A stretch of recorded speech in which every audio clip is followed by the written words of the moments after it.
Hi hello বন্ধুরা, welcome back to my mini blog. আজ আমি তোমাদের সাথে শেয়ার করব শ্রাবণ মাসের শেষ সোমবারের একটা ব্লগ। তোমরা তো জানোই যে আমি শ্রাবণ মাস জুড়ে সোমবার করে মহাদেবের পুজো করি। তো আজ হলো সেই শ্রাবণ মাসের শেষ সোমবার। তো আজকের দিনটাও আমার কাছে খুবই স্পেশাল। তো অ্যাজ ইউজুয়াল বাড়িতে সুন্দর করে পুজো করে নিয়েছি, শিবের মাথায় জল ঢেলেছি, সুন্দর করে পুজো টুজো করে মহাদেবকে সুন্দর করে সাজিয়ে পুজো করে আমি চলে গেলাম আমার মেয়েকে স্কুল থেকে আনতে। তো স্কুল থেকে যাওয়ার পথে স্কুলে যাওয়ার পথে ওখানে না একটা খুব সুন্দর গাছের তলায় ছোট্ট করে একটা মন্দির আছে, মহাদেবের মন্দির।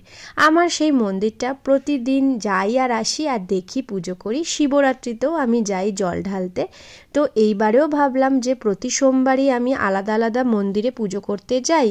তো শেষ সোমবারে আমি ওই স্কুলের কাছের যে মহাদেবের মন্দিরটা আছে গাছতলায়, ওইখানটায় পুজো করব। তো যেমন ভাবা তেমন কাজ, সব কিছু পুজোর সামগ্রী নিয়ে গিয়ে মাপাইকে স্কুল থেকে আনার পথে চলে গেলাম মাপাইকে নিয়ে। আর মাপাইও তো আমার সাথে শিবের মাথায় জল ঢালে পুজো করে, তাই আমরা দুজন মিলে চলে গেলাম গাছতলার ওই সুন্দর শিব মন্দিরটায়। দেখো এখন কি সুন্দর করে আমি পুজো করছি। বেশি লোকজন কেউ ছিল না, ফাঁকা ছিল। একজন মানুষ পুজো করছিলেন, উনি আমাকে দেখে সরে গেলেন। উনি নানান রকম মন্ত্র জপ করছিলেন, উনি সরে গেলেন আমাকে দেখে। তো আমি একাই বসে বসে সুন্দর করে মন দিয়ে ভক্তি ভরে পুজো করছিলাম। আর মাপাইকে বলছিলাম ভিডিও কর, কারণ আমি তো পুজো করতে করতে কথা বলতে পারবো না। তাই মাপাই ভিডিও করছিল আর আমি পুজো করছিলাম। তারপরে আমি ধূপকাঠি, মোমবাতি, তারপরে আরতির সব জিনিসপত্র নিয়ে গেছিলাম। আমি সাথে করে নিয়ে যাই, সমস্ত মন্দিরে নিয়ে যাই। তো ওখানে আমি সুন্দর করে পুজো করছিলাম। দেখো সামনেই আবার একটা মন্দিরটার পিছনেই আবার একটা পুকুর। ওই পুকুরটা বেশ পরিষ্কার পরিচ্ছন্ন। ওখানে না আবার বড় বড় রাজহাঁস যায় পুকুরের মধ্য দিয়ে, সারি সারি লাইন দিয়ে। কোনো সময় যদি দেখতে পাই তোমাদের সাথে ভিডিও বা ছবি শেয়ার করে দেখাবো। এই দেখো মাপাই এবার পুজো করছে স্কুলের জামা পরে। এত ভালো লাগছে না আমার, কি বলবো। স্কুলের জামা পরে মহাদেবের পুজো করছে, আবার মুখে কি সুন্দর ওম নমঃ শিবায় ওম নমঃ শিবায় বলছে। কিন্তু ভিডিওটাতে কিন্তু ওঠেনি, কিন্তু ও কিন্তু সমানে বলে যাচ্ছে ওম নমঃ শিবায় ওম নমঃ শিবায়। এবারে আমি তোমাদের সাথে আমাদের সন্ধেবেলার কিছু পুজোর মুহূর্ত শেয়ার করব। আমি সন্ধেবেলাতে প্রত্যেক সোমবারে শ্রাবণ মাসে আর কি সন্ধেবেলা করে আমি বিভিন্ন মন্দিরে যাই। তো এর আগেও অনেক মন্দিরে গেছি, আগে 3টে সোমবারে।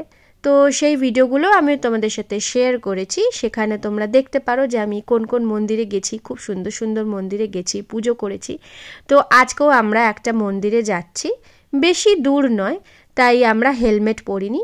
ভেতর গলির ভেতর দিয়েই যাচ্ছি। চারিদিকে খুব মাইকে আওয়াজ, গান বাজনা এইসব হচ্ছিল, মহাদেবের গান বাজনা বাজছিল। আর দেখো এই যে লাইনটা, আমরা ভেবেছি হয়তো পুজোর জন্য এত লাইন, মন্দিরে ঢোকার জন্য এত লাইন। পরে মন্দিরের সামনে গিয়ে দেখলাম না, এটা মন্দিরে পুজোর জন্য লাইন নয়, এটা হচ্ছে মহাদেবের ভোগ বিতরণ হচ্ছে তার লাইন। সবাই লাইন দিয়ে দাঁড়িয়ে ভোগ খাচ্ছে। তো সেটার লাইন দেখে তারপরে একটু শান্তি হলো। আমি ভাবলাম হয়তো এত লাইন দিয়ে আমাদেরকে যেতে হবে। এই দেখো আমরা মন্দিরে ঢোকার আগে একটুখানি নিজেদের সেলফি ভিডিও তুলে নিলাম। এইবার আমি যাচ্ছি মন্দিরের সামনে। এইখানে শিবলিঙ্গটা না অনেক বড় আর খুব সুন্দর। আবার শিবের পাশে শিবলিঙ্গের সামনের দিকে কি সুন্দর শ্বেত পাথরের মহাদেব আর পার্বতী বসে আছে। তোমাদের সামনে থেকে দেখাবো একটু পরে, দাঁড়াও। এবার আমি মাথায় একটু ওড়নাটা দিয়ে দিচ্ছি, চেষ্টা করছি ওড়নাটা মাথায় দেওয়ার, কিন্তু থাকছে না। সিল্কের ওড়না ফসফস করে খালি খুলে যাচ্ছে। তো যাই হোক, এবার আমি পুজো করব, পুজো করা শুরু করব। পাশে দেখো একটা ছোট্ট বাচ্চা আবার কি সুন্দর হাত জোড় করে দাঁড়িয়ে আছে। এই দেখো কি বড় না শিবলিঙ্গটা, খুব সুন্দর মন্দিরটা। আজকে কিন্তু আমি দেখো শাড়ি পরিনি, প্রতি সোমবারই চেষ্টা করেছিলাম শাড়ি পরার, কিন্তু এই সোমবারটা শাড়ি পরলাম না। তার কারণ আছে, সেটা হলো আমি স্কুটি করে যাব ভেবেছিলাম। তো স্কুটি করে যেতে গেলে না শাড়ি পরে ঠিক আমি পারি না, আমি অ্যাকচুয়ালি কোনোদিনও চালাইনি শাড়ি পরে স্কুটি। তো জানি না যে পারবো কি না, হয়তো ট্রাই করলে পারবো, কিন্তু আমি আর কি ভয় পাচ্ছিলাম। তার মধ্যে মাপাইকে নিয়ে যাব, তো সেই জন্য আর শাড়ি পরলাম না, এমনি কুর্তি, ওড়না, সালোয়ার এইসব পরে নিয়েছিলাম। তো দেখো যেটা বলছিলাম যে সামনে শিবলিঙ্গের সামনে খুব সুন্দর শ্বেত পাথরের মহাদেব আর পার্বতী রয়েছে, এই যে দেখতে পেলে কি সুন্দর। তো সেই মূর্তিতেও কিন্তু আমি দুধ ঢাললাম, আমার খুব ভালো লাগলো। সবাই এসে এসে পুজো করছিল। এবার আমি মালা টালা কিনে নিয়ে এসেছি, মালা, বেলপাতা, তারপরে আরও যা যা পুজোর জিনিসপত্র লাগে সেগুলো সব আমি একটা একটা করে বার করছি। আবার মাপাই রানীর জন্য আবার একটা আলাদা মালা কিনেছি। মাপাই রানী আবার আকন্দ মালা পরাবে বলেছে, তো আমি আকন্দ মালাই তো পরাই, তো আমি ঘুরিয়ে ফিরিয়ে চেষ্টা করি নানান রকম মালা কিনতে। মালা দেখলে না, ফুল মালা দেখলে না, আমি মহাদেবের জন্য নিজেকে কন্ট্রোল করতে পারি না। সে যত দামি মালা হোক না কেন আমাকে কিনতেই হবে, আমার এত ভালো লাগে বিভিন্ন রকমের মালা। তো যাই হোক, এবার আমি দেখো বেলপাতা দিয়ে পুজো করছি মালা পরানোর পরে। এখানে বেলপাতা দিয়ে একটা প্রসঙ্গ মনে পড়লো, তোমাদের সাথে শেয়ার করি। তোমরা হয়তো অনেকেই জানো বা অনেকে হয়তো জানো না, যারা জানো না তাদের জন্য বলছি যে মহাদেবকে না কখনো শুধু বেলপাতা অর্পণ করবে না, প্রতিটা বেলপাতাতে কিন্তু চন্দন লাগিয়ে অর্পণ করবে। মানে আমি কিন্তু বাড়ি থেকে প্রতিটা বেলপাতার গায়ে চন্দন মাখিয়ে নিয়ে এসেছি, তারপরে অশ্বগন্ধা দিয়ে 3 আঙুল দিয়ে মহাদেবের গায়ে দেখো কি সুন্দর তিলক কেটে দিলাম। এইবার মাপাই এসেছে, মাপাইয়ের ইচ্ছা হয়েছে আমি মহাদেবের মাথায় দুধ ঢালবো, মানে শুধু দুধ না, এখানে পঞ্চামৃত মেশানো আছে, গঙ্গা জলের সাথে পঞ্চামৃত মেশানো আছে। পঞ্চামৃত মানে আমি প্রথম ভিডিওতেই বলেছি, তাই আজ আর বললাম না। তো তোমরা যারা জানো না তোমরা একটু প্রথম ভিডিওটা দেখে নিও। আরও ইউটিউবেও অনেক ভিডিও পাবে যে মহাদেবের পঞ্চামৃত মানে কি কি বোঝায়।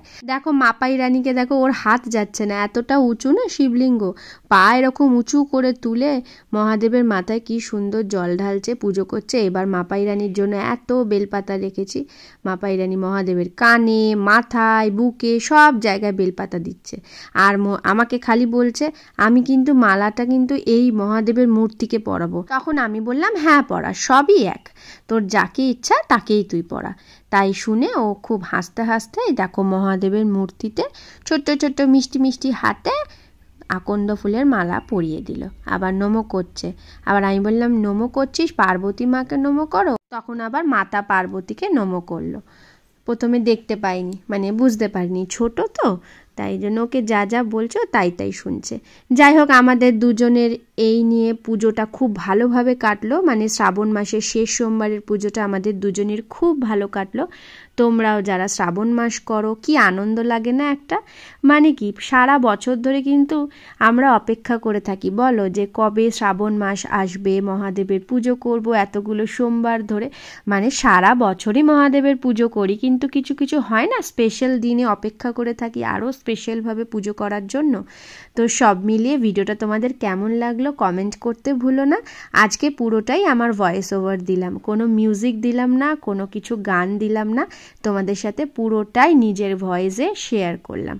তো ভিডিওটা ভালো লাগলে একটা লাইক করে দিও আর চ্যানেলকে সাবস্ক্রাইব করে দিও। অ্যান্ড যারা ফেসবুক থেকে দেখছো তারা প্রোফাইলকে লাইক ফলো করে দিও, কমেন্ট করতে ভুলো না। তো ভিডিওটা আমি এখানেই শেষ করলাম, দেখা হচ্ছে খুব তাড়াতাড়ি। তোমরাও সবাই সুস্থ থেকো, ভালো থেকো, সাবধানে থেকো।